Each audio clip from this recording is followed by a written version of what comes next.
नमस्कार, न्यूज़ के खास कार्यक्रम महासंग्राम में आपका स्वागत है। मैं हूं देवेंद्र कुशवाहा।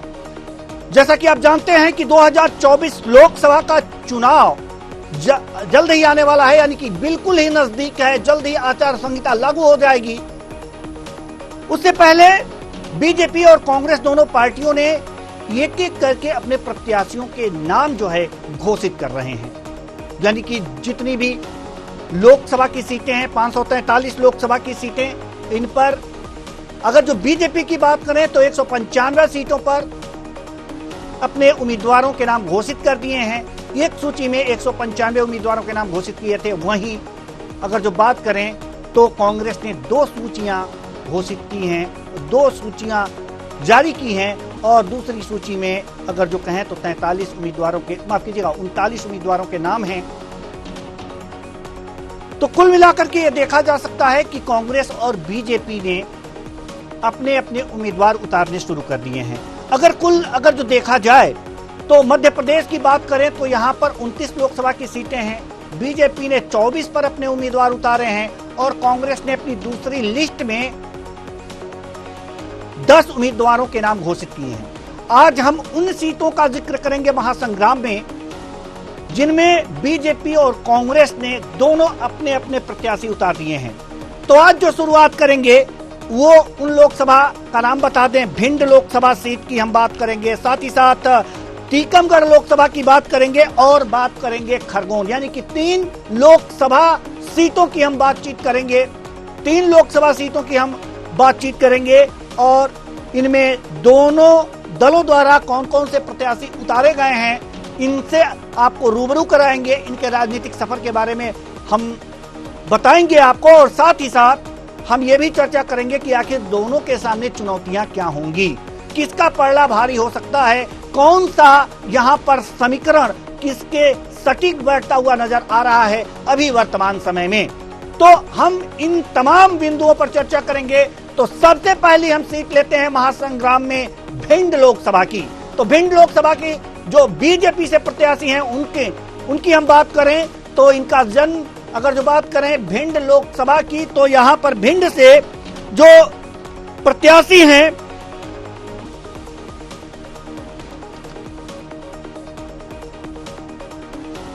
भिंड लोकसभा की प्रत्याशी यहां संध्या राय हैं और संध्या राय के जीवन, जो निजी जीवन की बातें हम आपको यहां पर दिखा रहे हैं। शादी 16 अप्रैल और पति का नाम जो है सुमन राय, आप देख सकते हैं। पति का जो पेशा है वो वकील हैं, कृषिविद हैं। ग्राफिक्स के माध्यम से अब शिक्षा दीक्षा की ओर नजर डालते हैं। MA LLB हैं।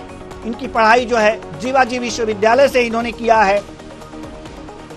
संध्या राय का राजनीतिक जीवन बरकतुल्लाह विश्वविद्यालय भोपाल से भी इनके शिक्षा दीक्षा हुई है। सरकारी राज्य स्तरीय लॉ कॉलेज भोपाल से भी इन्होंने पढ़ाई की है। अब इनके राजनीतिक सफर के बारे में ध्यान दें तो 1995 आज के आसपास 2002 में अंबाह से मंडी अध्यक्ष का चुनाव इन्होंने जीता।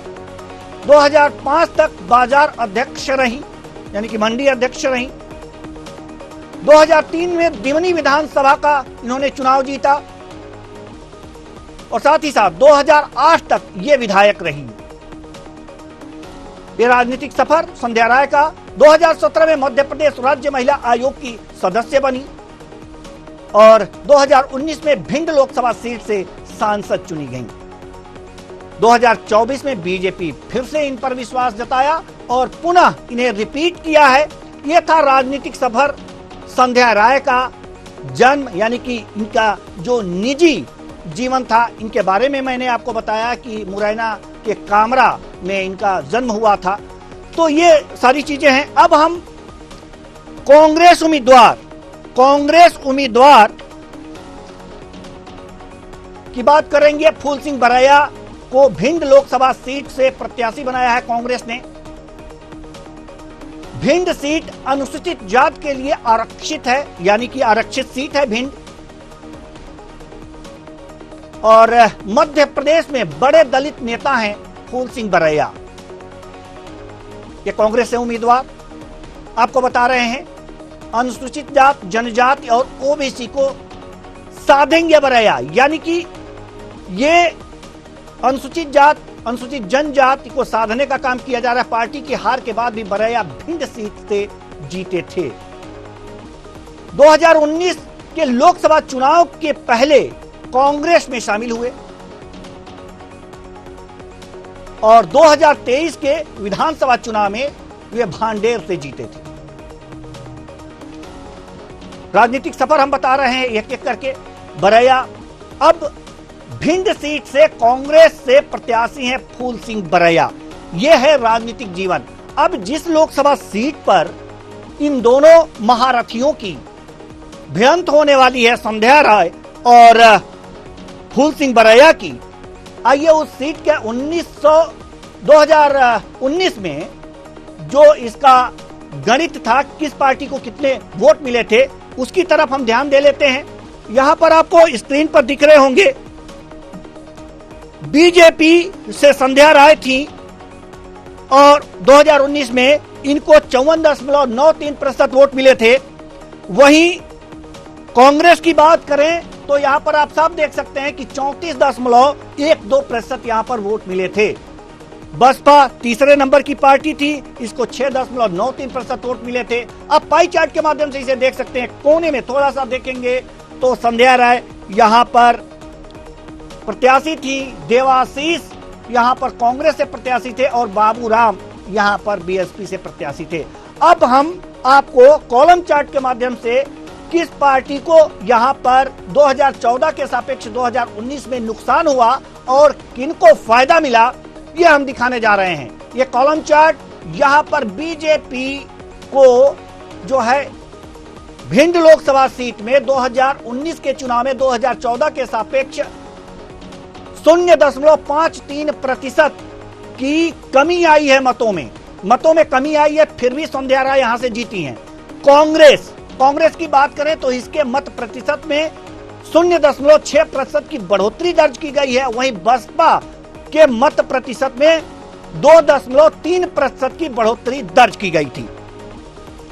ये हम आपको दिखा रहे हैं कि 2014 के सापेक्ष 2019 के लोकसभा चुनाव में किस पार्टी को कितने मतों का लाभ हुआ और कितने मतों का नुकसान हुआ। तो कांग्रेस और बसपा को 2019 में 2014 के सापेक्ष थोड़ी सी बढ़त मिली हुई दिखाई दे रही है मत प्रतिशत में।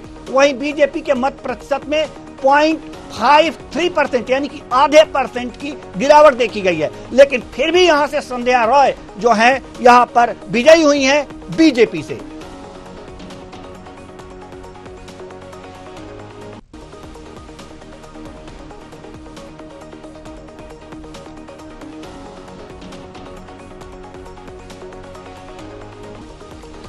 हम आप भिंड लोकसभा सीट पर कुछ चर्चाएं करेंगे, इन दोनों महारथियों के बारे में थोड़ा सा विश्लेषण करेंगे और हमारे राजनीतिक विश्लेषक दिनेश सिंह हमारे साथ जुड़ चुके हैं। बहुत बहुत स्वागत है आपका हमारे इस कार्यक्रम में।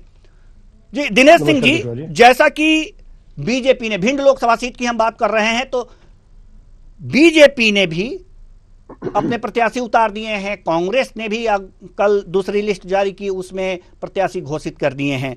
फूल सिंह बरैया बनाम संध्या राय यहां पर दोनों महारथी चुनाव मैदान में हैं।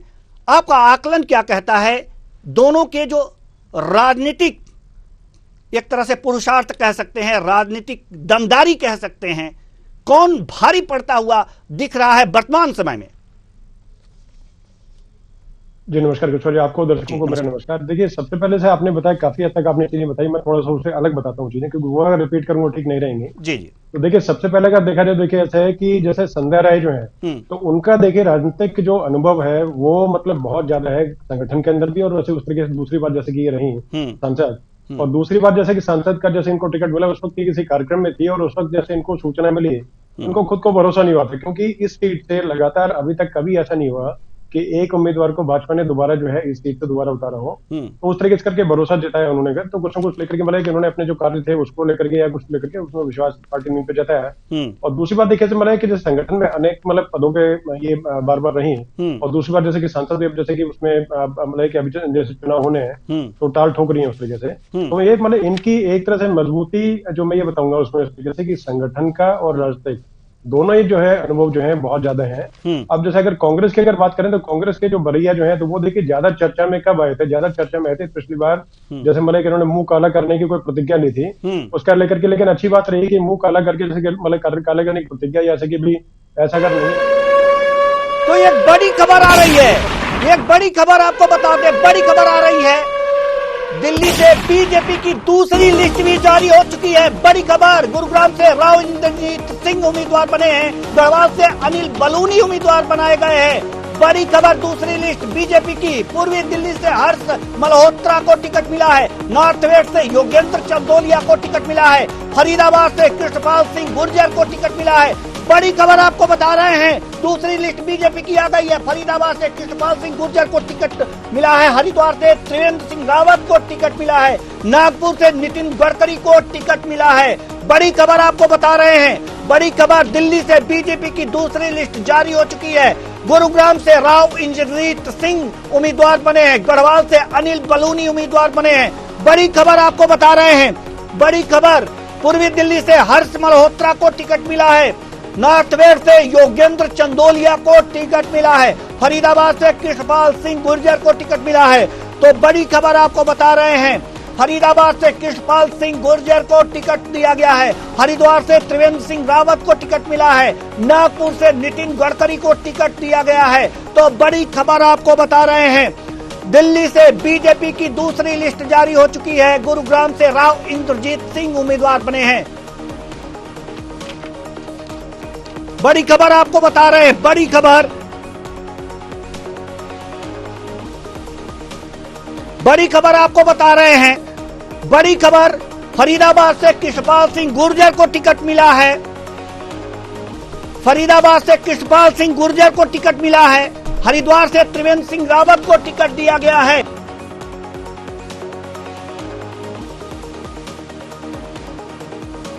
बालाघाट से भारती पारधी को टिकट दिया गया है, छिंदवाड़ा से विवेक बंटी साहू को टिकट दिया गया है, उज्जैन से अनिल फिरोजिया को टिकट दिया गया है, धार से सावित्री ठाकुर को टिकट दिया गया है, इंदौर से शंकर लालवानी को टिकट दिया गया है। तो बड़ी खबर आपको बता रहे हैं, लगातार आपको बड़ी खबर हम बता रहे हैं, दिल्ली से आप बड़ी खबर आपको बताते हैं कि बीजेपी के लोकसभा चुनाव 2024 की दूसरी लिस्ट उम्मीदवारों की जारी हो चुकी है। पहली लिस्ट 195 उम्मीदवारों के नाम थे, दूसरी लिस्ट भी आज जारी हो चुकी है। अगर जो बात करें मध्य प्रदेश की तो बालाघाट से भारती पारधी को टिकट दिया गया है, छिंदवाड़ा से विवेक बंटी साहू को टिकट दिया गया है और कांग्रेस ने यहां से यानी कि छिंदवाड़ा से नकुल नाथ को टिकट दिया है, धार से सावित्री ठाकुर को टिकट दिया गया है, इंदौर से शंकर लालवानी को टिकट दिया गया है। उत्तराखंड में बचे 2 नामों का ऐलान हुआ है, गढ़वाल से अनिल बलूनी को टिकट दिया गया है, हरिद्वार से त्रिवेंद्र सिंह रावत को टिकट दिया गया है।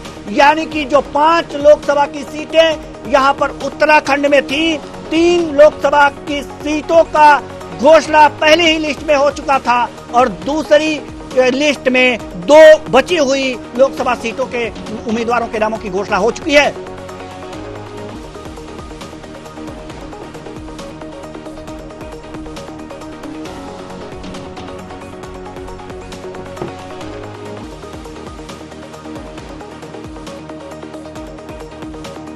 बीजेपी की जारी हो चुकी है, पहली लिस्ट में 195 उम्मीदवारों के नाम थे, दूसरी लिस्ट जारी हो चुकी है।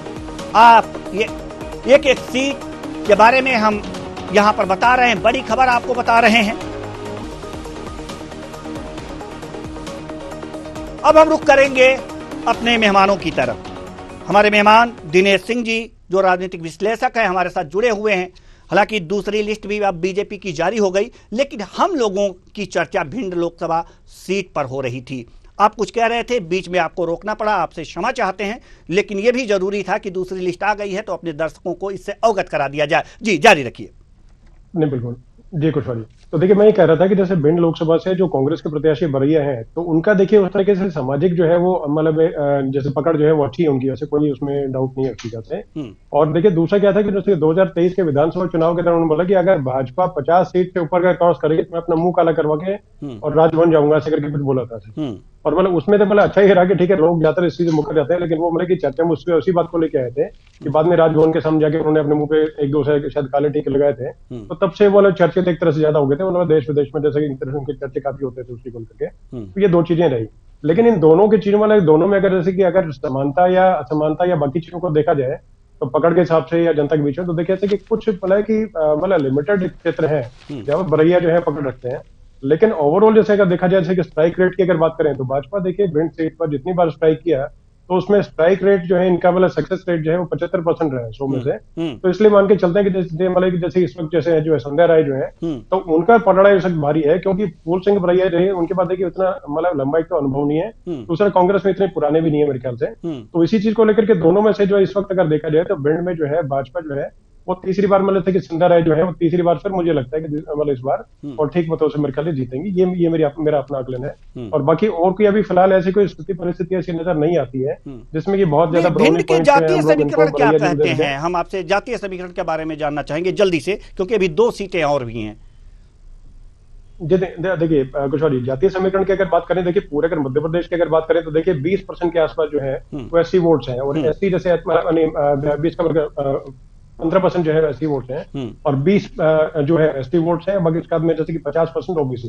तो जैसे ओबीसी वगैरह को लेकर जैसे कि जिस प्रकार घोषणाएं और अन्य चीजें रही तो उसमें देखिए भाजपा का जो है वो थोड़ा ज्यादा रहेगा। दूसरा देखिए जैसे कि एससी सीट ऑलरेडी है वैसे, और दोनों ही जो है एससी समुदाय से आते हैं, तो इसलिए देखिए उसमें बहुत ज्यादा कहना, लेकिन हाँ वही मैंने बताया कि संध्या राय जो है तो उनकी पकड़ जो है वृहद है, मतलब ज्यादा थोड़ा वास्ट है उनका, मतलब नेटवर्क जो है थोड़ा वास्ट है और जमीन पे उनकी पकड़ जो है मजबूत है। लेकिन बरैया व्यक्ति अच्छे हैं, ठीक ठाक है, लेकिन उनकी पकड़ लिमिटेड है, कुछ मतलब सीटों तक सीमित है, तो इसलिए कहीं ना कहीं जो है मतलब वो थोड़े से कमजोर दिखाई देते हैं। और बाकी इनका जी हाँ थोड़ी इसमें कमजोर दिखाते हैं, संध्या राय से बाजी मारती नजर आती है। जी, संध्या राय बाजी मारती हुई इस समय की परिस्थितियों के अनुसार बाजी मारती हुई देखी जा सकती है। आगे की परिस्थितियां क्या कहती हैं इस पर आगे भी चर्चा करेंगे। अब दूसरी जो लोकसभा सीट है उसकी तरफ हम रुख करेंगे। दूसरी लोकसभा सीट टीकमगढ़ की है। टीकमगढ़ लोकसभा सीट की आज हम बात करेंगे। टीकमगढ़ से अगर जो बात करें तो बीजेपी प्रत्याशी डॉक्टर वीरेंद्र कुमार खटीक हैं और कांग्रेस ने पंकज अहिरवार को यहां से चुनाव मैदान में उतारा है। तो सबसे पहले हम डॉक्टर वीरेंद्र कुमार खटीक के जीवन से संबंधित बातें, राजनीतिक सफर से। टीकमगढ़ से पहले डॉक्टर वीरेंद्र खटीक सागर से 4 बार सांसद रह चुके हैं और 2009 के लोकसभा चुनाव में टीकमगढ़ से पहली बार ये सांसद बने थे। 2014 और 2019 में भी इन्होंने जीत दर्ज की थी। डॉक्टर वीरेंद्र कुमार खटीक बीजेपी के प्रत्याशी हैं। 2024 लोकसभा चुनाव के लिए बीजेपी ने इन्हें टीकमगढ़ से उतारा है। तो ये आपको बताएं, टीकमगढ़ संसदीय क्षेत्र का वर्तमान स्वरूप वर्ष 2009 के चुनाव से अस्तित्व में आया और 2009 में खजुराहो अलग सीट बना दी गई, इससे हटा करके अलग कर दी गई। अधिकांश समय यह सीट आरक्षित रही है और आपको बताएं 2009 से यह एससी वर्ग के लिए आरक्षित सीट हो गई है। लोकसभा सीट की खास बातें हम बता रहे हैं। वर्तमान में केंद्रीय मंत्री डॉक्टर वीरेंद्र कुमार खटीक यहां से तीसरी बार के सांसद हैं, तीसरी बार यहां से चुने गए हैं, जबकि 20 वर्ष से कांग्रेस यहां पर वनवास झेल रही है, उसका खाता नहीं खुल रहा है। आप देख सकते हैं वर्ष 2004 के चुनाव के बाद से ही यहां बाहरी प्रत्याशियों का लगातार कब्जा रहा है। तो ये टीकमगढ़ से डॉक्टर वीरेंद्र खटीक सागर से 4 बार सांसद रह चुके हैं। ये हमने आपको वीरेंद्र कुमार खटीक के राजनीतिक जीवन के बारे में बताया और लोकसभा सीट के बारे में बताया। अब हम जो कांग्रेस के प्रत्याशी हैं पंकज अहिरवार, इनके बारे में पहली बार लोकसभा का चुनाव लड़ेंगे पंकज अहिरवार। ये कांग्रेस से प्रत्याशी आए हुए हैं और आपको बता अनुसूचित जाति विभाग के प्रदेश उपाध्यक्ष हैं पंकज। यही ये अंबेडकर मिशन परिषद के प्रदेश अध्यक्ष भी हैं। ये इनकी राजनीतिक योग्यता है। जिनके बारे में हम आपको बता रहे हैं। पंकज अहिरवार कांग्रेस के सक्रिय नेता हैं, पहली बार ये चुनाव लड़ रहे हैं, संसद का टिकट मिला है। 2023 में जतारा विधानसभा सीट से इन्होंने टिकट की मांग की थी। पंकज अहिरवार को टिकट देने की मुख्य वजह क्या है, ये कि ये युवा चेहरा है और युवाओं को मौका दे रही है। संक्रमण काल से कांग्रेस गुजर रही है इस वक्त और युवाओं को इसमें मौका मिल रहा है। कांग्रेस को आज तक इस सीट पर जीत नहीं मिली है, ये सबसे बड़ी बात है टीकमगढ़ की कि इस सीट पर कांग्रेस को जीत नहीं मिली है। फिर पंकज राव को पहली बार ये चुनाव लड़ रहे हैं, लोकसभा का चुनाव ये पहली बार लड़ेंगे, तो इनको यहां पर अनुभव लेने के लिए शायद भेजा गया है। तो क्या स्थितियां हैं 2019 के लोकसभा चुनाव की? अब स्थिति हम पाई चार्ट के माध्यम से आपको बता दें कि पाई चार्ट के माध्यम से कि किस पार्टी को कितने प्रतिशत मत मिले थे। आइए ये पाई चार्ट आप लोगों के सामने है। यहां पर बीजेपी 61.30% और कांग्रेस को यहां पर वोट मिले हैं 29.59%, करीब करीब आधा। और अगर जो यहां पर देखा जाए सपा को जो वोट मिले हैं 3.88% यहां पर वोट मिले हैं। वीरेंद्र कुमार खटीक यहां से बीजेपी से प्रत्याशी थे, थोड़े से कोने में नजर डालिए।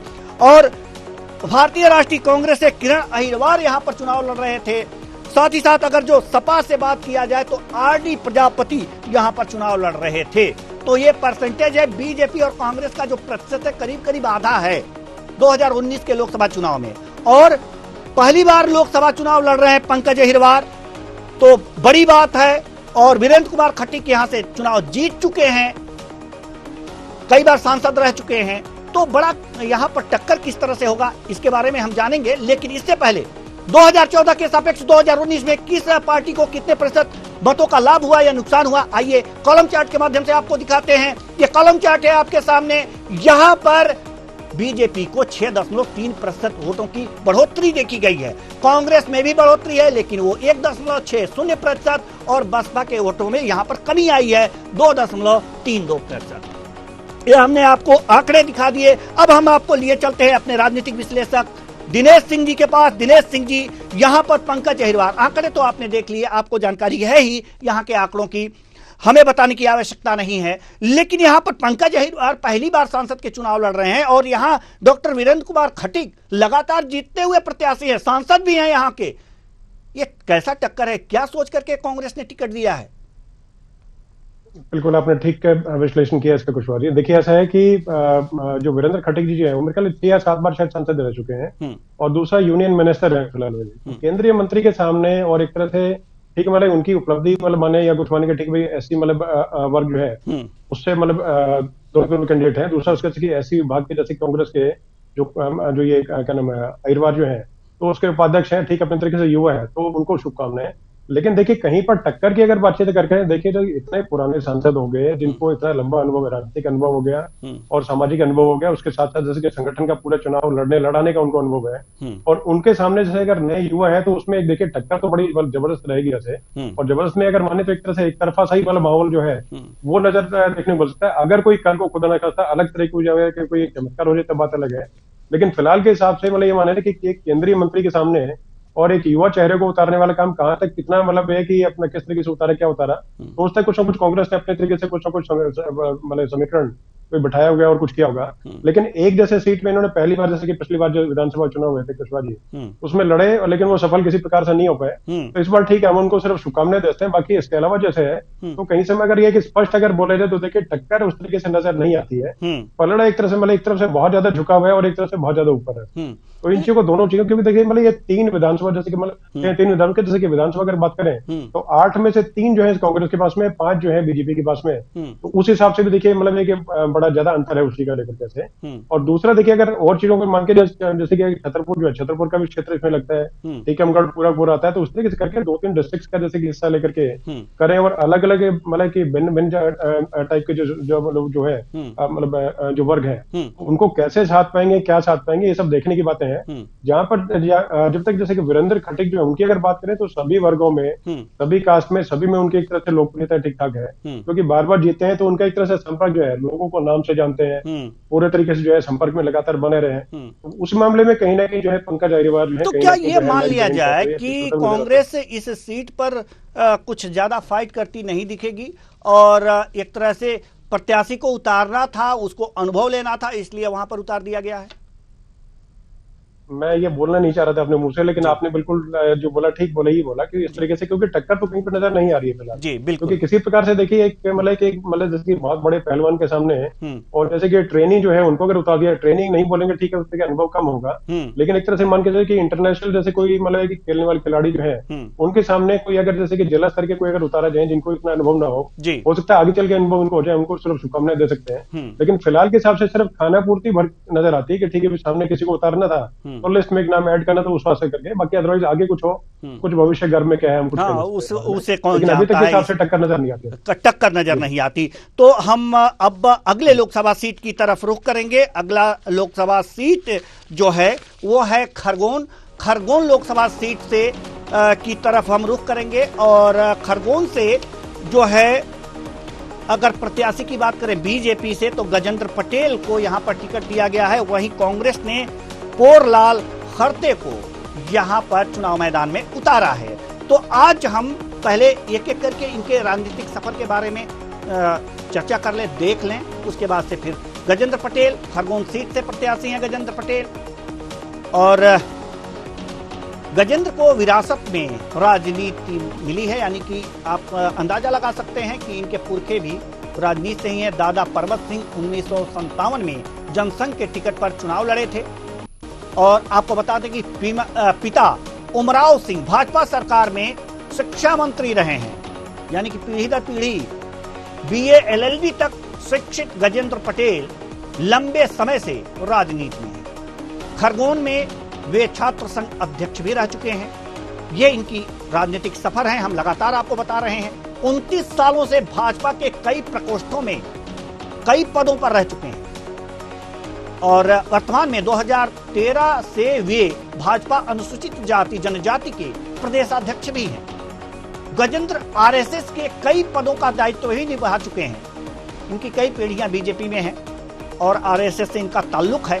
खरगोन सीट से प्रत्याशी हैं गजेंद्र पटेल। अब रुक करेंगे कांग्रेस प्रत्याशी के बारे में, जरा इनके राजनीतिक सफर के बारे में भी थोड़ा सा जान लेते हैं। खरगोन बड़वानी संसदीय सीट से पोरलाल खरते प्रत्याशी हैं। आप देख सकते हैं, इनकी तस्वीरें भी हैं, हम आपको दिखा रहे हैं। सेल टैक्स विभाग से वीआरएस लेकर राजनीति में सक्रिय हुए थे, यानी कि नौकरी छोड़कर ये राजनीति में आए थे। भाजपा के प्रत्याशी गजेंद्र सिंह पटेल से इनका मुकाबला होगा। जैसा कि मैंने बताया गजेंद्र पटेल के बारे में कि उनकी क्या राजनीतिक स्थिति है। खरते पहली बार चुनाव में अपना भाग्य आजमा रहे हैं। ये भी पहली बार ही चुनाव में भाग्य आजमा रहे हैं। आप देख सकते हैं, संवैधानिक अधिकारों को लेकर लंबे समय से ये सक्रिय थे। आपको बताएं कि यूथ कांग्रेस से जुड़े थे पोरलाल खरते, यूथ कांग्रेस से जुड़े थे। अब इनको मौका दिया जा रहा है, सांसद का टिकट दिया है कांग्रेस ने। खरगोन बड़वानी संसदीय सीट से पोरलाल खरते प्रत्याशी बनाए गए हैं। तो ये राजनीतिक सफर है इनका, यानी कि ये भी एक तरह से अनुभव ले रहे हैं, चुनाव का अनुभव ले रहे हैं। अब हम चलेंगे, जल्दी से चलेंगे अपने राजनीतिक विश्लेषक के पास और जल्दी से जानेंगे कि एक बार फिर गजेंद्र पटेल और जल्दी से पोरलाल खरते के बारे में हम जानना चाहेंगे दिनेश सिंह जी से कि मुकाबला यहां पर फिर एक बार नौसिखिए कैंडिडेट हम कह सकते हैं। वैसे आप अपने जुबान से जो भी कहें, लेकिन थोड़ा सा इनके दोनों के तुलनात्मक अध्ययन जरा हमारे दर्शकों को जरूर बता दीजिएगा जो आपने किया है। जी कुशवाहा जी, देखिए कुशवाहा जी, जो भी जैसे चुनाव में खड़ा होता है, ठीक है, उनको निराश नहीं करना चाहिए। जो भी जैसे होते हैं तो उनके लिए जो भी होगा अच्छा ही होगा, सफर आगे का जो होगा तो सुखद रहे, हम यही कामना करते हैं। लेकिन देखिए अगर शुरुआती तौर पे अगर देखें तो देखिए गजेंद्र पटेल जो है उनके पास में संगठन का चुनाव लड़ाने का बहुत लंबा अनुभव है। और जैसे आपने पहले मतलब उससे पहले विस्तृत जानकारी पहले दे दी कि इनके मतलब पुराने टाइम से जैसे इनके जैसे खानदानी विरासत इनकी जो है वही रही है राजनीति की, तो मतलब एक तरह से ब्लड में एक तरह राजनीति है, तो उनमें एक तरह से उस मामले में सामने खरते जी जो है तो वो थोड़ा सा उस मामले में कहीं ना कहीं जो है वो उनका पलड़ा जो है हल्का नजर आता है। और दूसरी देखिए कि राजनीतिक अनुभव इनके पास में नहीं है, क्योंकि जैसे कि प्रशासनिक अनुभव इनके पास रहा होगा, उस नाते सक्रिय भी रहे कुछ रहे और रोज तक कुछ लोगों से टच में भी रहे होंगे कुछ रहेंगे, और उस तरीके से करके मतलब कि ठीक है कुछ लोगों को टच में रहे, कुछ काम भी किए होंगे, तो उस नाते से उनको जैसे लगा तो मतलब वो चीज कहीं ना कहीं एक चीज हो सकती है कि ठीक जैसे कि पहले जो अहिरवार थे तो अहिरवार की बातचीत अलग थी, लेकिन इनका एक ठीक है कि अफसर रहते हुए ऑफिसर रहते हुए और उन्होंने अपने तरीके से कुछ लोगों का मतलब भला किया कुछ किया, तो उस नाते उनको लगता भी कुछ वोट परसेंटेज मिलेगा। लेकिन देखिए दूसरे जो है ये मतलब बड़े जुझारू किस्म के हैं, गजेंद्र पटेल जो है और आदिवासी क्षेत्रों में बहुत ज्यादा सक्रिय रहते हैं। और दूसरा क्या है कि भाजपा के मतलब कई शीर्ष नेता हैं जिनके गुड बुक्स में है अच्छे तरीके से, तो उसी तरीके से उनपे एक भरोसा जता करके उनको टिकट दी गई। तो अभी अपने तरीके से अगेन वो चीज हुई कि जैसे वीआरएस लेकर के आए हैं तो हो सकता है कुछ लोग ठीक सोच करके आए होंगे, हम इनको शुभकामनाएं देते हैं। लेकिन अभी के हिसाब से अगर देखा जाए तो 70-30 वाला से मुकाबला है कि 30% उनकी तरफ और 70% गजेंद्र पटेल की तरफ। अभी के हिसाब से सर्वे की अनुभव हो या आगे जीते तो ये मतलब हम कुछ नहीं कहते, फिलहाल वो भविष्य के घर में है। लेकिन फिलहाल के हिसाब से अगर देखा जाए तो फिलहाल के हिसाब से जो है चीजें आपस में मतलब मैच करती हुई उस पर नजर नहीं आती है। मतलब ये कि मतलब ज्यादा इनका राजनीतिक देखिए अनुभव उस प्रकार से नहीं है, सामाजिक जीवन जो है वो अभी इनका शुरू है, तो इसलिए उनके बारे में कोई नेगेटिव चीज या और कुछ इस तरह की कुछ है नहीं। तो उस तक उसमें से उनको वोट जो पहले वाले कैंडिडेट के मुकाबले जब तो उससे ज्यादा मिले कांग्रेस के। लेकिन अभी के हिसाब से मतलब टक्कर जो देते हुए अगर कुछ बोले तो उसमें थोड़ा सा मामला एक चीज सिर्फ अच्छी है कि इसमें यहाँ पर जैसे ज्यादा जो है ना बढ़त जो है वो एक चीज से मिल सकती है, क्योंकि यहाँ पर देखिए 8 सीट में से 3 जो है भाजपा के पास में है कुछ बात, और 5 जो है वो कांग्रेस के पास में है। तो उसमें से थोड़ा बहुत इनको जैसे कि जो सहूलियत और जो मतलब कि साधन जैसे उसमें जो मतलब जो रहेंगे इसके, तो उनका जरूर लाभ इनको मिलेगा। बाकी आगे के बारे में हम लोग अभी फिलहाल देखते रहेंगे, बात करते हैं। जी बिल्कुल, आगे के बारे में हम देखते रहेंगे। इसी बीच हमारे साथ 2 मेहमान जुड़ चुके हैं, बीजेपी से कर्नल ईशान और कांग्रेस से हमारे राजकुमार उपाध्याय जी, कांग्रेस प्रवक्ता। दोनों मेहमानों का बहुत बहुत स्वागत है हमारे इस कार्यक्रम में। चर्चा की शुरुआत करेंगे, लेकिन इससे पहले जो बीजेपी और कांग्रेस ने अपने अपने उम्मीदवार उतारे हैं उनके बारे में एक दूसरे का क्या कुछ कहना है, यानी कि बीजेपी का क्या कुछ कहना है और कांग्रेस का क्या कुछ कहना है, आइए पहले सुनवा लेते हैं, फिर चर्चा की शुरुआत करेंगे। मंडला है, मुरैना है, भिंड है, तो यहाँ बहुत परिवर्तन का मामला रहेगा। ग्वालियर है और गुना तक, तो ये जो चीज़ें हैं ये अभी हमने जो सीटें डिक्लेयर की हैं उनमें सतना है, ये कड़ी टक्कर देंगे। मंडला है, कड़ी टक्कर देंगे। वह भिंड है, कड़ी टक्कर देंगे। तो ये जो है टीकमगढ़ अब स्थिति पहले से ठीक होगी। तो ये सारी चीज़ें सामने हैं। और सर भिंड में संध्या राय चुनाव लड़ रही थी, पिछली बार भी लोकसभा चुनाव लड़ी थी, जीती थी और उनके देवाशीष उतरे थे। इस बार फूल सिंह बरैया को उतारा है, आदिवासी नेता माने जाते हैं। देखिए, कांग्रेस से कोई भी उम्मीदवार हो, चाहे वो श्रीमान राहुल गांधी जी हों, वो भी आ जाएं, कहीं मध्य प्रदेश की लोकसभा सीट से लड़ लें, या श्रीमान राष्ट्रीय अध्यक्ष कांग्रेस के खड़गे जी आ जाएं, सबके हाल बुरे होने वाले हैं। कोई चुनाव लड़ने को तैयार कांग्रेस में है नहीं, और जो चुनाव लड़ रहे हैं वो किसी न किसी पद पर पहले से ही बैठे हुए हैं। और रही बात भिंड सीट की, तो भिंड सीट पर भारतीय जनता पार्टी की जोरदार और भारी अंतर से जीत पक्की है, सुनिश्चित है।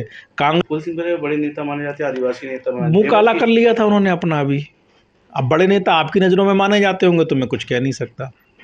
बड़े दावे कर रहे हैं वो लगा करने, तो मैंने कहा था मुंह काला करना पड़ा था उनको अपना, दावे बड़े करने के चक्कर में।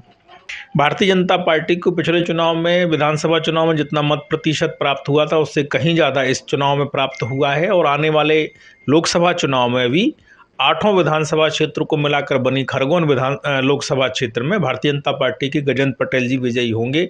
कांग्रेस वहाँ निश्चित तौर पर पराजित होगी, यह बिल्कुल दीवार पर लिखी इबारत जैसा है। सीटें तो जीतने की स्थिति में है। मंडला है, मुरैना है, भिंड है, तो यहाँ बहुत परिवर्तन का मामला रहेगा। ग्वालियर है और गुना तक, तो ये जो चीज़ें हैं ये अभी हमने जो सीटें डिक्लेयर की हैं उनमें सतना है, ये कड़ी टक्कर देंगे। मंडला है, कड़ी टक्कर देंगे। वह भिंड है, कड़ी टक्कर देंगे। तो ये जो है टीकमगढ़ अब। तो आपने देखा कि यहां पर दोनों पार्टियां, दोनों दल जो हैं अपने अपने जीत के दावे कर रहे हैं, और दावे करने भी चाहिए, और दूसरे दल को जो है हारा हुआ वो दिखा रहे हैं। बीजेपी नेता हमारे साथ कर्नल ईशान जी मौजूद हैं, साथ ही साथ राजकुमार उपाध्याय जी कांग्रेस प्रवक्ता हमारे साथ हैं, और वहीं दिनेश सिंह जी राजनीतिक विश्लेषक हमारे साथ हैं। चर्चा की एक बार अब एक साथ शुरुआत करते हैं। बात भिंड की हमने की। अभी थोड़ी देर पहले दिनेश सिंह जी राजनीतिक विश्लेषक और पूरा विश्लेषण किया गया। लेकिन अब सवाल यहाँ पर ये उठ करके आता है कि संध्या राय के मुकाबले भिंड में अगर जो आपने फूल सिंह बरैया को उतारा है, कांग्रेस प्रवक्ता राजकुमार उपाध्याय जी, हम आपसे जानना चाहते हैं कि अगर इनके मुकाबले में फूल सिंह बरैया को आपने उतारा है तो ये पार्टी ने क्या सोच करके उतारा है, कितने टक्कर फूल सिंह बरैया दे पाएंगे?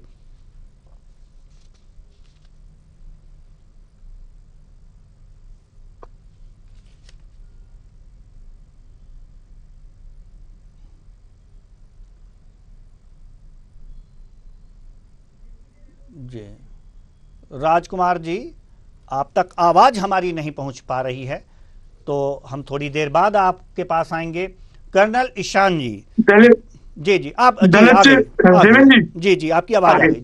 जी जैसा फूल सिंह बरैया जी देश के और प्रदेश में बड़ा नाम है हमारे मध्य प्रदेश में, और एसपी के बड़े नेता हैं, तो निश्चित रूप से भिंड जो सुरक्षित सीट है उससे वह फूल सिंह बरैया जी के आने से पूरे प्रदेश में एक अच्छा माहौल बनेगा। वही टीकमगढ़ भी है, और ऐसे ही हमारे कमलेश्वर पटेल जी और खट्टे जी भी, तो ये अच्छे नाम है, युवा भी हैं और पूर्व मंत्री भी रहे हैं, अभी विधायक भी हैं, दो नए चेहरे भी हैं। तो इन सीटों पर हमारे ये प्रत्याशियों के आने से निश्चित ही एसपी और सामान्य सीटों पर जो नाम आए हैं इन चारों पर जिस पे आज हमारी चर्चा हो रही है, ये बहुत ही सुलझे हुए नाम, अच्छे चर्चित और संगठन में भी पकड़ रखने वाले। आखिर किस वर्ग को साधने की कोशिश की गई है? अगर जो आप फूल सिंह बरैया को यहाँ पर उतारे हैं तो किस वर्ग विशेष को साधने की कोशिश की है? जल्दी से सर, जल्दी से। देखिए, एससी वर्ग तो पूरा उनके साथ है ही, परंतु उसके बाद भी फूल सिंह बरैया जी के साथ सभी समाज उनको बहुत सपोर्ट भी करेंगे। और भिंड में जिस प्रकार से पूर्व प्रत्याशी का वहाँ परफॉर्मेंस रहा, उसके हिसाब से फूल सिंह बरैया जी बड़े नाम का होंगे और बहुत अच्छा उनका परफॉर्मेंस भी वहां पर उस लोकसभा क्षेत्र में आए। जी हम रुक करेंगे बीजेपी नेता कर्नल ईशान जी के तरफ।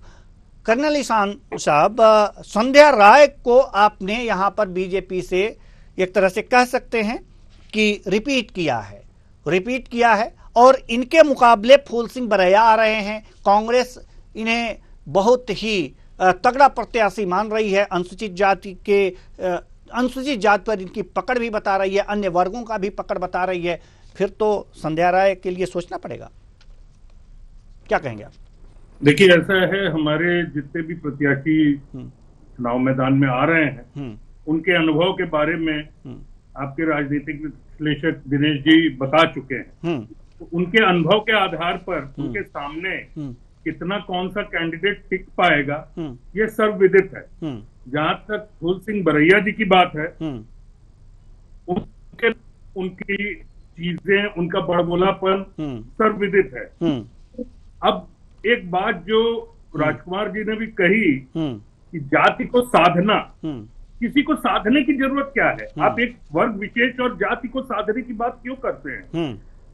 मुझे तो ये नहीं समझ में आता कि हरदम आप व्यक्ति की बात कर रहे हैं, आप विरोध की बात कर रहे हैं, आप अपना विजन राष्ट्र के लिए क्या है ये कांग्रेस किसी भी मंच पर नहीं बता पा रही, चाहे प्रदेश स्तर पर हो चाहे राष्ट्रीय स्तर पर हो।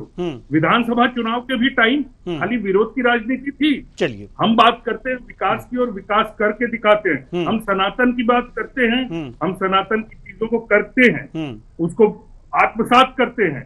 ये सारी चीजें कांग्रेस की तरफ से है। विजन ही नहीं समझ में आता है कांग्रेस का कि विजन है क्या, अगले 5 साल में आप क्या करने का सोच रहे हैं? खाली विरोध की राजनीति, खाली विनाशकारी राजनीति, तो इससे कुछ होने वाला है नहीं। हम पुनः सारी सीटें जीतेंगे और इस बार हम छिंदवाड़ा को भी अपने खाते में ले लेंगे। चलिए, छिंदवाड़ा को भी आप अपने खाते में लेने की बात कर रहे हैं, तो छिंदवाड़ा की जब हम बात करेंगे तो आपको जरूर जोड़ेंगे और उसके बारे में बढ़िया से चर्चा होगी। लेकिन हम राजनीतिक विश्लेषक के पास आना चाहेंगे। दिनेश सिंह जी हमारे साथ जुड़े हुए हैं। दिनेश सिंह जी, सवाल यहाँ पर आपसे ये है कि अगर सीधी सीधी सवाल हम आपसे ये करना चाहते हैं कि फूल सिंह बरैया के सामने सबसे बड़ी चुनौती यहां पर भिंड लोकसभा सीट में क्या हो सकती है? जल्दी से बताइए, क्योंकि अन्य सीटों पर 2 अभी और सीटें बाकी हैं, उन पर भी चर्चा करना है जी। सबसे बड़ी बात यह है कि जैसे कि पहले का जैसे कि जो मतलब जैसे कहीं ना कहीं अपनी इनके जो मतलब नेगेटिव पब्लिसिटी जो हुई वो कहीं ना कहीं इनके आड़े जरूर आएगी। ऐसे जो मुंह काला करने वाली बात थी कहीं ना कहीं वो चीज आएगी। ठीक है, अपने तरीके से उन्होंने अपनी बात रखी, वो एक अच्छी बात है।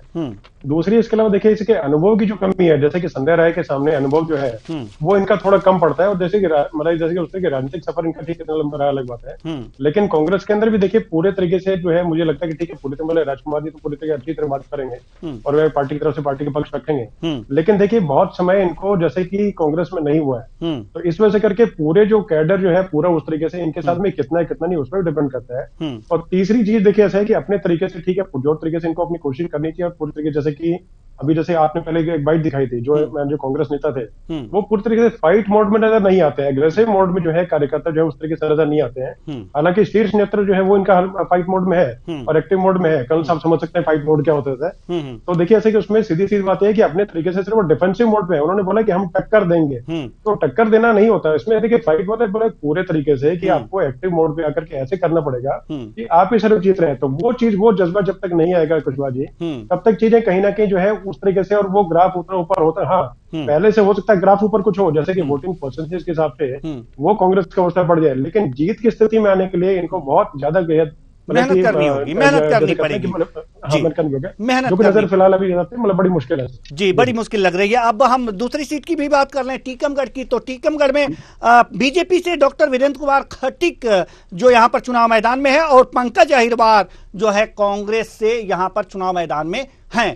तो सवाल यहाँ पर यह है कि पंकज अहिरवार पहली बार सांसद का चुनाव लड़ रहे हैं संभवतः, ये कांग्रेस के सक्रिय नेता हैं। राजकुमार उपाध्याय जी, हम आपसे जानना चाहते हैं कि अगर 2019 का अगर जो देखा जाए प्रतिशत के बारे में, वोट प्रतिशत के बारे में, तो बीजेपी के आप आधा थे। अगर जो पाई चार्ट अगर ऊपर चला सकें आप तो जरूर चलाएं टीकमगढ़ की। यहाँ पर साफ साफ इस पाई चार्ट में स्पष्ट रूप से यहाँ पर देखा गया है कि 61.30% यहाँ पर बीजेपी को और 29.56% करीब करीब आधे वोट हैं। और पहली बार ये पंकज अहिरवार जी पहली बार यहाँ से चुनाव लड़ रहे हैं, पहली बार सांसद के चुनाव लड़ रहे हैं। ऐसे में इतने प्रतिशत को मतलब आधे से आधे के करीब जो है मत प्रतिशत पाना, उसके बाद ही तो आप जीत दर्ज करेंगे। तो किस प्रकार से ये गणित आपने बैठाया है कि इनको दे दिया जाएगा तो ये प्रतिशत ज्यादा हो जाएगा और जीत जाएंगे? जी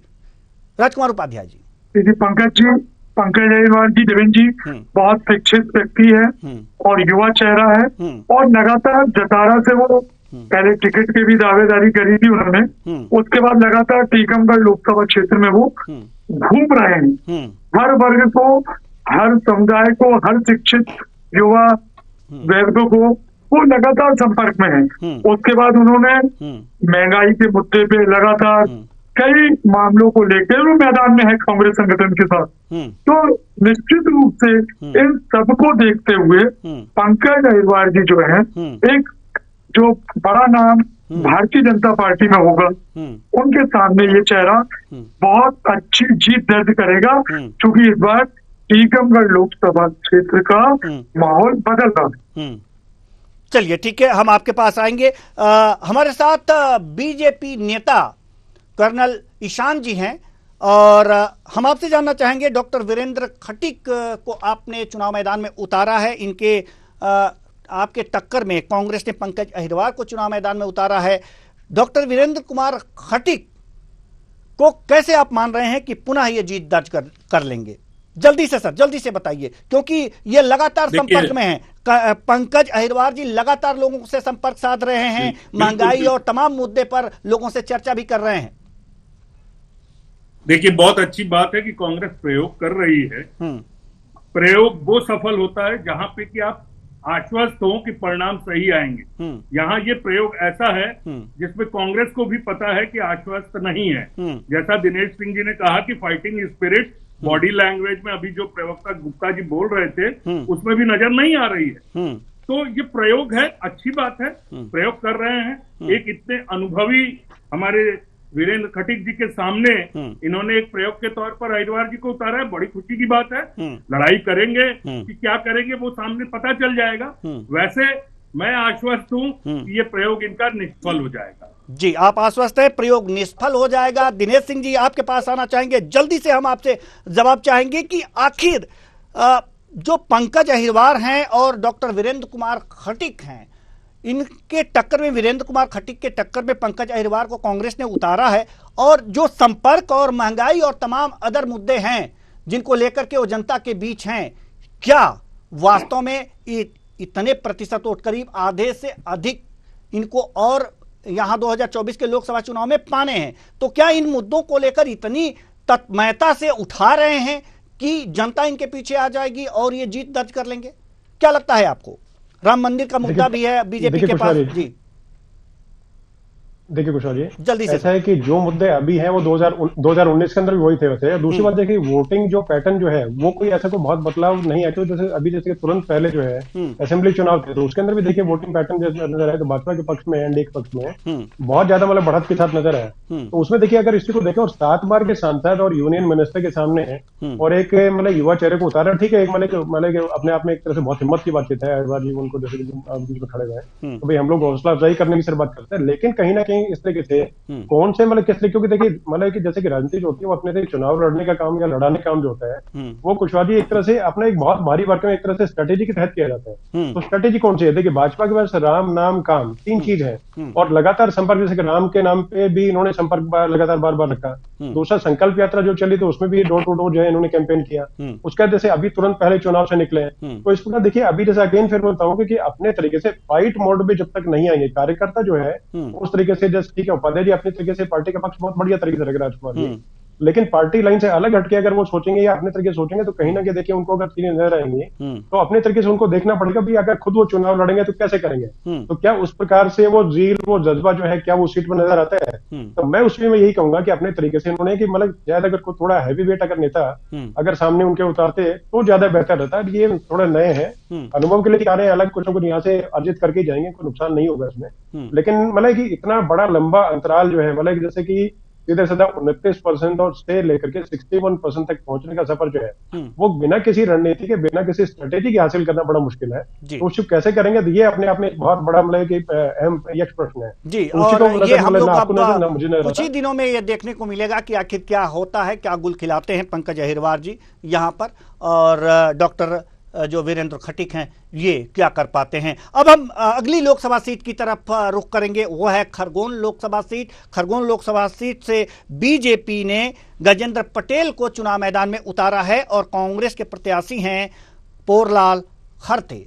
तो पोरलाल खरते बनाम यहां पर गजेंद्र पटेल हो रहा है, और हम यही जानना चाहेंगे राजकुमार उपाध्याय जी से कि ये भी जो प्रत्याशी हैं ये हमको लग रहा है कि पहली बार चुनाव लड़ रहे हैं।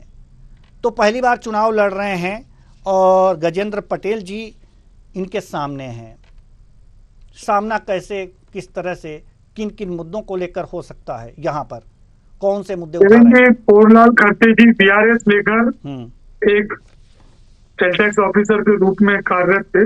उन्होंने बीआरएस लिया और कांग्रेस की विधानसभा सीट के समय उन्होंने 23 में उसके पहले से सक्रिय थे और सेवा से और अन्य सीट से वो लगातार संपर्क में रहे कांग्रेस के।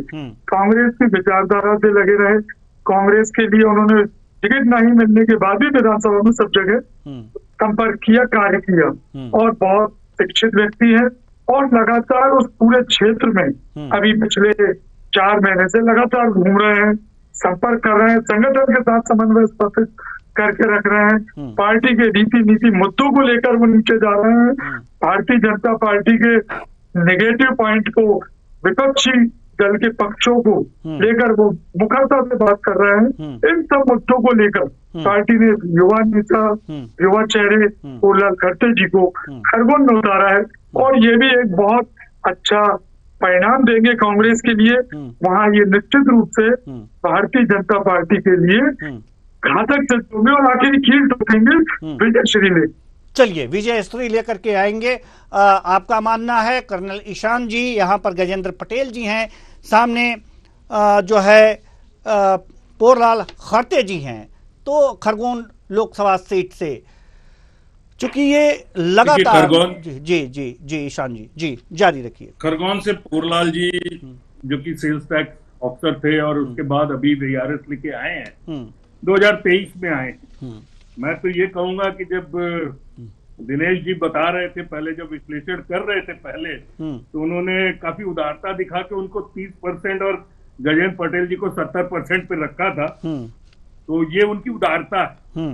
देखिए पिछले वर्ष वो आए बीआरएस लेके, कितना राजनीतिक अनुभव है ये हम सबको समझ में आ रहा है। और उनके सामने गजेंद्र पटेल जी जो काफी अनुभवी और राजनीतिक परिवार से आते हैं, ग्रास रूट लेवल से लेकर यहाँ तक पहुंचे हैं और अभी फिलहाल भी वो मेंबर ऑफ पार्लियामेंट है। तो हमको ये समझना होगा, ठीक है कांग्रेस प्रयोग करती रहे, अच्छी बात है, मेरी शुभकामनाएं हैं उनके प्रयोग के लिए, लेकिन इस प्रयोग को अगर पोरलाल जी खुद थोड़ा समय लेके करते तो ज्यादा बेहतर परिणाम, कुछ ज्यादा वोट पा पाते। इस बार तो बड़ा मुश्किल है उनका कि कहाँ वो स्थिति बनेगी, मैं उस पर अभी कमेंट नहीं करूंगा, वो बाद में देख लेंगे, हम लोग बाद में चर्चा करेंगे। बट मुझे नहीं लगता है कि काफी कुछ उनके पक्ष में होने वाला है। नहीं, अगर जो पिछली लोकसभा सीट की अगर जो चुनाव की बात करें तो यहाँ पर 40% वोट कांग्रेस को मिले हैं और दूसरे नंबर पे रही है। देखिए पिछले साल और अब के बारे में बहुत अंतर आया है जी। इन 5 सालों में भी जो हमने विकास को गति दी है, जो आज जिस तरह से कांग्रेस राम विरोधी अपने को बता के चल रही है, खाली दिखावा कर रही है सनातन का और पूर्ण रूप से सनातन विरोधी बातें कर रही है, तो वो हमको समझना पड़ेगा। इन चीजों के आधार पर ये जो वोट परसेंटेज आपने बताया 40% मिला है, वो काफी घट जाएगा इस बार, आप चिंता मत करिए, परिणाम नहीं पिछली बार भी घटा था, पिछली बार 2014 के मुकाबले 5% घट गया था जी। हम राजनीतिक विश्लेषक दिनेश सिंह जी के पास जाना चाहेंगे। यानी कि अभी पिछले साल अगर जो देखा जाए तो इसमें डॉक्टर गोविंद मुजाल्दा यहाँ पर चुनाव लड़ रहे थे कांग्रेस से 2019 में, और 5% के करीब यहाँ पर वोट घट गया था। अब ये नए आए हैं पोरलाल खरते, क्या उम्मीद है आपको, घटेगा या बढ़ेगा? और घट जाएंगे, और घट जाएंगे। जी दिनेश सिंह जी देखिए कुशवाहा जी, मैं बातें रिपीट करके, जैसे ठीक है बीआरएस लेकर के आए तो अलग तरीके से अगेन वही चीजें ठीक है, कुछ अर्जित करके जाएंगे, कुछ जीवन में इनका अनुभव अच्छा रहे इसकी शुभकामनाएं देते हैं। दूसरा मैं रिपीट करके नहीं, मैं अलग चीजें बताना चाहूंगा। देखिए 2019 में जो स्थिति थी कुशवाहा जी, वो अभी फिलहाल में नहीं है। जैसे उस वक्त क्या था कि ज्योतिरादित्य सिंधिया जो थे वो थे उसमें। दूसरा उसका जैसे कि जो स्थिति अभी जैसे कि मतलब उनके नकुलनाथ जो हो गए वो हो गए, और उनके फादर जो हो गए कमलनाथ जी, तो इन दोनों की स्थिति पहले जो 2019 में थी वो कमांडिंग पोजीशन में फिलहाल अभी नहीं है। क्यों नहीं है? क्योंकि जैसे अभी बीच में जो पार्टी से इधर उधर जाने का जो उनका रहा, मतलब कि इधर से उधर जाने के जैसे उनका जो बीच में चलते रही, मतलब अफवाह बोले या सूचना बोले कुछ बोले, और जिसके बाद में कहीं ना कहीं एक बार लगा कि ठीक है छोड़ के शायद कांग्रेस जा रहे हैं, तो उसके बाद में चीजें कहीं ना कहीं देखिए मतलब कि जैसे कि पतवार संभालने वाला कैप्टन जो है, तो शिप का कैप्टन जो है वही अगर उस तरीके से अगर रहेगी, उस पर अगर इतनी क्रेडिबिलिटी जो है उसका अगर ये दारोमदार अगर हिल जाए तो जनता में कहीं ना कहीं मैसेज नेगेटिव जाते हैं। तो उसी प्रकार देखिए जैसे इस सीट पर जैसे मतलब कुछ जगह मतलब देखिए ऐसे प्रयोग हुए भी हैं कि ठीक है मतलब ब्यूरोक्रेट से जो है वो कहीं ना कहीं मतलब रिटायरमेंट के बाद में या मतलब कि बीआरएस लेकर के आते रहे, जीते भी रहे, लेकिन उसमें सामने वाले कैंडिडेट पर डिपेंड करता है। अब सामने जैसे गजेंद्र पटेल जो है, इनके बाद देखिए सही कहीं ना कहीं अपने तरीके से, कहीं ना कहीं पूरे तरीके से कि पूरे मतलब कि ऊपर से केंद्रीय उसे नेतृत्व से लेकर के नीचे तक जो है उनकी तालमेल जो है उसमें मतलब है कि उसमें कोई कह नहीं सकते कि भाई कहीं तालमेल कुछ गड़बड़ी कुछ है। दूसरी गुड बुक्स में कई नेताओं के हैं, गुड बुक्स में होने का मतलब कि कुछ उन्होंने काम किया तभी है। दूसरा लंबा इनका राजनीतिक जैसे कि जो अपना करियर जो है वो अपना खुद का भी, दूसरे उनके परिवार का, तो चुनाव लड़ने और लड़ाने का अनुभव, दूसरा सामना सामने एक अधिकारी जिनको चुनाव लड़ने का खुद का अनुभव नहीं है, और वो एक तरह से चुनाव को देखेंगे तो अधिकारी के रूप में और उस तरीके से ऑफिसर की नजर से देखने वाला काम करेंगे, उनका इस तरह का अनुभव न होने के कारण, तो वो मैं इसको कमी थोड़ी समझता हूँ उसे लेकर तरीके से। और दूसरा, अगर ये ठीक है, अगर कोई इस तरह का कोई होती है, हल्की कोई सीट होती है, वहां से लड़ते तो होता है वो टक्कर वाली स्थिति या टक्कर से बेहतर होकर के होता है ये मतलब कि एमपी बन के चले आते हैं। लेकिन अभी के हिसाब से जब एक तरह से मानते हैं कि कद्दावर जो है मतलब कि संगठन के ज्ञाता और महारथी हैं, तो उनके सामने आकर के लड़ना ठीक अपने आप में एक उपलब्धि माने इस वीकों से। लेकिन अपने तरीके से कितने वोट हासिल कर पाएंगे क्या, वो अलग चीज है। लेकिन अभी देखिए मतलब कि जो शीर्ष नेतृत्व का जो भाजपा का जो है, भाजपा के कांग्रेस का, तो वो देखिए उस प्रकार से इतना मजबूत वो भी नहीं बचा है, ना इनकी रीति नीति जो है उस तरीके से वो नीचे डिलीवर करने में जो है वो कामयाब हो पाए कुशवाहा जी। तो ये 3-4 पॉइंट्स मेन है जिसमें कि बड़ा मतलब कि कहीं ना कहीं लेग बैंड करेंगे और कहीं ना कहीं मुश्किलात पेश करेंगे। तो कार्यकर्ता जो है इनको मोटिवेट करना पड़ेगा। अभी थोड़ा समय पड़ा हुआ है, तो मोटिवेट करके आगे ले जा पाए, तब देखिए वोट शेयर, वोट परसेंटेज अगर बढ़ा पाएंगे तभी चीजें कामयाब हो पाएंगे। अभी के हिसाब से चीजें जो है वो कहीं ना कहीं नीचे नजर आती है, नीचे नजर आती है और इनको कड़ी मेहनत करनी पड़ सकती है। तो फिलहाल समय की अपनी बाध्यताएं हैं और घड़ी की सुइयां इजाजत नहीं देती कि इस चर्चा को और आगे बढ़ाएं। बहुत बहुत धन्यवाद तीनों मेहमानों का, आप आए और अपने अपने विचार साझा किए। तो कुल मिलाकर के देखा जा सकता है कि महासंग्राम शुरू हो चुका है। अपने अपने योद्धा पार्टियां चुनाव मैदान में उतार रही हैं। आज हमने 3 लोकसभा सीटों, मध्य प्रदेश के 3 लोकसभा सीटों के कांग्रेस और बीजेपी के प्रत्याशियों के बारे में बताया। साथ ही साथ ये विश्लेषण भी किया कि वास्तव में कौन कितने भारी पड़ सकता है और किसके सामने क्या चुनौतियां आ सकती हैं। तो ये हमने आज विश्लेषित किया, जो भिंड है, खरगोन है और टीकमगढ़ लोकसभा सीट की। ऐसे ही हम विश्लेषण लगातार महासंग्राम प्रोग्राम में लेकर के आते रहेंगे। तो आज के लिए महासंग्राम में बस इतना ही। मुझे दीजिए इजाजत। नमस्कार।